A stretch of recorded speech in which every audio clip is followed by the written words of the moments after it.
Bonjour tout le monde et bienvenue dans cette vidéo où je vais vous parler de deux sondes que j'aime beaucoup, Voyager 1 et Voyager 2. Tout d'abord, parlons de l'objectif de la NASA pour cette mission. Leur but était de récolter le plus d'informations possible sur les lunes et les planètes que les sondes rencontreraient. La NASA lance donc ce programme en août 1977 pour Voyager 2 et en septembre 1977 pour Voyager 1. Les mecs ont nommé deux sondes sous le même nom, ils ont juste changé un chiffre et ils sont même pas capables de les faire partir dans l'ordre. En réalité, le lancement était préparé au poil de cul près et là-dessus vous pouvez me faire confiance. La fenêtre de lancement des deux sondes arrive seulement tous les 175 ans, donc vous imaginez bien que les mecs avaient préparé leur coup quand même.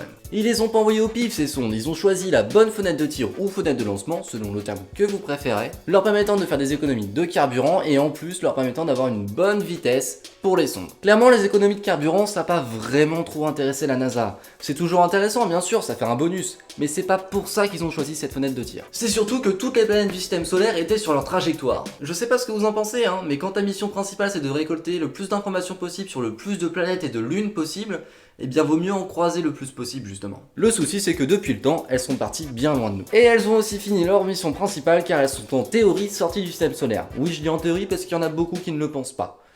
Donc en théorie. Il fait juste super chaud avec les deux machins, en plus j'ai une casquette super moche sur le front, donc je vais l'enlever. Bon en soi elle est sympa mais le flocage est raté. Je peux continuer à raconter ma vie si vous voulez mais bon...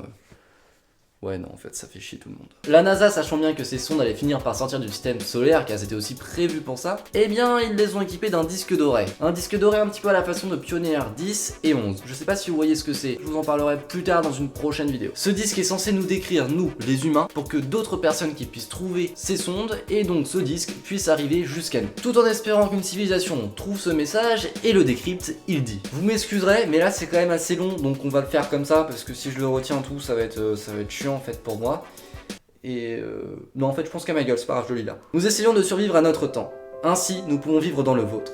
Nous espérons un jour, ayant résolu le problème auquel nous faisons face, rejoindre une communauté de civilisation galactique. Ce disque représente notre espoir, notre détermination et notre bonne volonté dans un univers vaste et impressionnant. Il y a aussi une bande son avec des bruits pour tous les goûts. Alors là vous pouvez y aller, que ce soit des bruits de train, des bruits d'animaux, des bruits de pas, vraiment des bruits de tout, pour presque 90 minutes d'enregistrement. J'allais oublier, mais il y a aussi 55 salutations dans 55 langues différentes.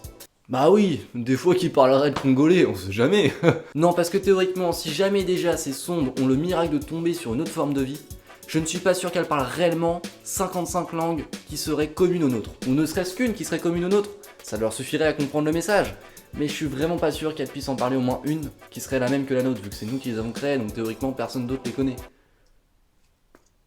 Je sais pas si je suis très clair là. Dans l'espoir qu'une civilisation intercepte ces sondes et trouve le disque, ils ont aussi mis dedans de quoi décrypter ce disque. Ce qui est plutôt intelligent en soi, parce que sinon c'est pas dit qu'une autre civilisation puisse avoir des moyens technologiques pour pouvoir lire un disque. Bon, encore faut-il savoir monter le bazar. Ce qui est quand même plutôt sympa dans cette idée, c'est que le jour où une civilisation trouvera cette sonde, eh bien ils sauront que l'on existe. Et ça c'est plutôt cool. Le seul problème à ça, c'est que l'étoile la plus proche de la première sonde, c'est-à-dire Voyager 1, est à quand même 4 années-lumière. C'est-à-dire c'est Proxima du Centaure, et la sonde va mettre 40 000 ans pour l'atteindre. Et j'espère très sincèrement que dans 40 000 ans, on aura déjà un contact avec d'autres civilisations, et qu'en plus, on aura d'autres moyens technologiques pour pouvoir intercepter des messages et en envoyer. Parce que là, on a clairement envoyé une bouteille à la mer. Sachant que Voyager 2, elle, est à 300 000 ans de sa première étoile. Alors je sais pas comment ça se prononce, donc je vais l'écrire là. BS 45. Voilà, c'est beau, Non, en fait, c'est moche. Ces sondes n'ont pas vraiment pris le même chemin, c'est ce qui explique que Voyager 2 soit plus proche de nous malgré le fait qu'elle ait été lancée en première et que Voyager 1 ait été lancé en seconde mais soit plus loin de nous que Voyager 2. Voyager 2 est actuellement à 16 milliards de kilomètres de la Terre et Voyager 1 à 20 milliards de kilomètres. Ce qui fait quand même beaucoup. Le seul problème c'est que plus elle s'éloigne, plus on met du temps. Actuellement, Voyager 1 met 18 heures à recevoir un message de notre part et on met 18 heures à en recevoir un de sa part. Voyager 2, elle, met 15h30 à recevoir un message de notre part et du coup à nous envoyer un aussi. Je voulais vous demander si vous étiez ou non intéressé par une vidéo hors série. J'en ai déjà fait une, c'était la bande-annonce de la chaîne. Je considère qu'elle ne rentre pas dans le genre de vidéos pour lesquelles vous êtes abonné, donc une hors série. Là, c'en serait une qui raconterait un des débuts de la chaîne qui était malheureusement assez douloureux et difficile. Mais j'avais envie de vous en parler, de vous partager ce que j'ai pu vivre au tout début et de vous expliquer ce qui s'était passé. A vous de me dire en message privé ou en commentaire, sur les réseaux sociaux ou sur YouTube, si vous êtes intéressé bien sûr, et si vous ne l'êtes pas. Je pourrais très bien comprendre qu'une vidéo hors série ça vous saoule et que du coup vous n'avez pas envie de voir ça. Avant de conclure, je voulais encore vous dire quelques petites choses. Comme je vous ai parlé juste avant d'une vidéo hors série, dedans je voulais vous parler aussi du grand nombre d'abonnés qui vient d'arriver sur la chaîne. En réalité, comme je sais pas vraiment si cette vidéo HS, donc hors série, sortira, eh bien je préfère faire ici, parce que finalement sinon ça serait dans longtemps. Du coup, un grand merci à Stardust, c'est vraiment cool de ta part d'avoir fait une petite pub, et puis surtout bienvenue à tous les nouveaux qui sont là, et j'espère qu'on fera un bon bout de chemin tous ensemble. Sur ce, je vous laisse, et comme d'habitude, n'oubliez pas, ce qui est compliqué peut être compris de tous.